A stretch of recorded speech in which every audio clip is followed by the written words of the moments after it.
warahmatullahi wabarakatuh. Selamat pagi anak-anak. Jumpa lagi dengan Ustazah dalam pelajaran tema.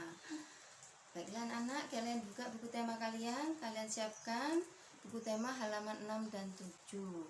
Di situ kita akan mempelajari simbol-simbol dari Pancasila. Nah, simbol dari Pancasila, misalkan sila pertama, simbol itu apa sih? Simbol itu gambar ya. Simbol itu gambarnya. Yang ada dalam Pancasila itu apa saja? Karena gambar-gambar di dalam Pancasila itu ada 5, maka gambar-gambar nantinya itu ada 5. Gambar sila ke-1 atau simbol sila ke-1 yaitu bintang. Kemudian simbol sila kedua, rantai emas. Simbol sila ketiga apa yo? Pohon beringin. Simbol sila keempat, kepala banteng. Kemudian simbol yang terakhir, simbol yang kelima, padi dan kapas. Pinter. Nah sekarang coba kita bunyikan sama-sama. Bunyi-bunyi dalam Pancasila bunyinya bagaimana? Sama-sama ya. 1. Ketuhanan yang Maha Esa. 2. Kemanusiaan yang adil dan beradab. 3. Persatuan Indonesia. 4. Kerakyatan yang dipimpin oleh hikmat kebijaksanaan dalam permusyawaratan perwakilan. Nah, itu bunyi dan simbol yang kita pelajari. Kemudian bagaimana untuk sikap-sikap atau pengamalan kita dalam menerapkan Pancasila itu. Contohnya kalau di buku pena kalian hanya ada 2 macam ya, pengamalan sila pertama dan pengamalan sila kedua. Pengamalan itu apa sih? Menerapkan sikap kita dalam kehidupan sehari-hari itu. Nah, maksudnya mempraktekkan mempraktekkan apa yang kita lakukan dalam kehidupan sehari-hari itu apakah sesuai dengan sila pertama atau kedua. Di situ contohnya di dalam buku pena kalian ada berdoa sebelum dan sesudah makan, itu merupakan contoh sila yang pertama. Kemudian yang kedua itu apa ya, pengamalan kita atau sikap kita untuk menerapkan dalam kehidupan sehari-hari itu membantu adik belajar. Nah, membantu adik belajar itu salah satu contoh sikap yang merupakan pengamalan sila yang kedua. Nah, coba kalian buka lagi di LKS kalian. Coba siapkan LKS-nya. Kalau di LKS kalian halaman 6. Di LKS kalian itu halaman 6. Coba disiapkan dulu LKS-nya.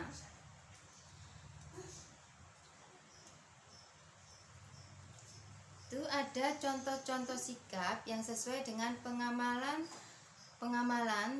sila yang ke-1 sampai sila yang ke-5. Contohnya, sikap yang sesuai dengan pengamalan Pancasila. Pertama, sila ke-1, berdoa. Berdoa sebelum dan sesudah makan.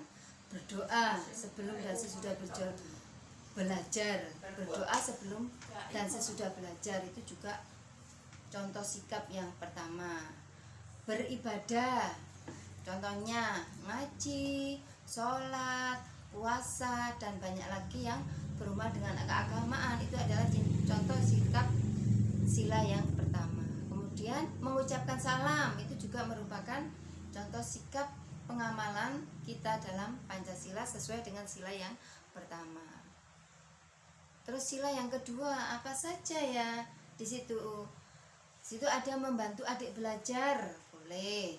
Membantu teman saat kesusahan itu juga merupakan pengamalan Pancasila sila kedua.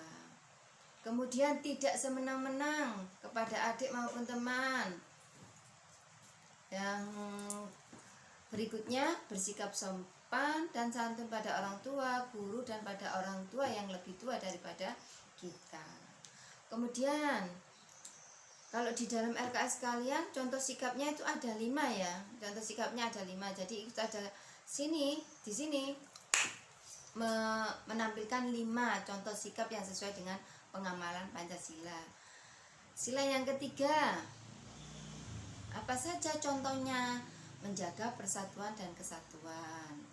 Ya, hidup rukun, cinta tanah air, membersihkan rumah bersama-sama keluarga, piket kelas bersama-sama teman, kemudian tidak membeda-bedakan teman, maksudnya walaupun ini dari Madura, dari Malaysia, dari suku manapun tidak dibeda-bedakan, tetap bersatu. Itu adalah contoh sikap yang ketiga. Kemudian untuk contoh sikap pengamalan sila keempat apa saja? Pertama, cirinya itu ada diskusi dan musyawarah. Ada diskusi dan musyawarah. Diskusi itu bagaimana sih ya? Kayak kalau kita memilih pemilihan ketua kelas, kan itu diskusi ya. Milih us. Nah, suara yang terbanyak itulah yang akan menjadi ketua kelas. Diskusi pemilihan ketua kelas, penentuan tempat rekreasi. Misalnya kita mau rekreasi di mana? Kita nanti voting ya, voting menentukan suara yang mana yang terbanyak, itu yang kita tuju untuk sebagai tempat rekreasi. Kemudian menghargai pendapat. Jadi kalau ada orang ngomong gak boleh dicela, gak boleh seperti itu. Jadi menghargai pendapat baik di dalam keluarga, di dalam teman, atau pada saat kita belajar seperti ini ada yang ngomong, berarti kita harus menghargainya, menghargai pendapat orang lain saat berdiskusi. Kemudian bermusyawarah itu ya rapat mengambil keputusan secara bersama. Terus pembagian tugas kerja bakti. Kemudian untuk contoh sikap sila kelima apa saja ya contoh sikap sila kelima? Misalnya hemat dalam menggunakan keuangan kita. Dikasih uang jajan mama 5.000, mungkin kita punya 2.000, terus dibuat jajan 3.000, itu kan hemat dalam menggunakan uang. Gemar menabung itu juga salah satu contoh sikap yang kelima. Adil dalam membagi makanan, adil membagi waktu. Maksudnya adil membagi waktu bagaimana? Waktu itu kita gunakan untuk belajar dan bermain. Misalnya bermain, nggak mungkin kan kalau bermain tengah malam tuh, nanti kan kita istirahatnya nggak cukup, istirahatnya malah kita mengganggu kesehatan kita. Itu harus kita pintar-pintar untuk membagi waktu untuk belajar dan bermain. Pada saat belajar kita ya juga tidak boleh bermain, ya tetap jam belajar kita belajar. Pada saat bermain sore hari, mungkin pada saat hari libur, okelah kalian bermain. Jadi kita harus pandai-pandai membagi waktu baik bermain maupun belajar. Itu adalah salah satu contoh sikap yang kelima.